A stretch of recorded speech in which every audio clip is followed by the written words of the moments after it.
Hello everyone, আমরা এই অঙ্কটা কীভাবে করব? কী বলা আছে, রমন তার বাড়ি থেকে পাশের একটি শহরে 50 কিমি পার ঘন্টা বেগে যায় এবং ফেরার সময় 45 কিমি পার ঘন্টা বেগে ফেরে এবং ফেরার সময় তার 1 ঘন্টা বেশি সময় লাগে।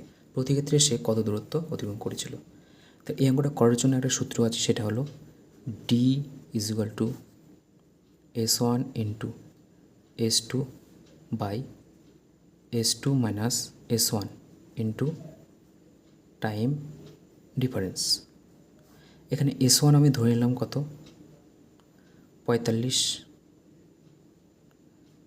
S2 এখানে 50, নিচে বিয়োগ করতে হবে 50 মাইনাস 45, আর টাইম ডিফারেন্স মানে কত সময় বেশি লাগে, 1 ঘন্টা। তাহলে কত পাবো, 45 গুণ 50, নিচে কত হবে 5, 5 নং 45, টোটাল হবে 9 শূন্য শূন্য 5 নং 45, 450 কিমি।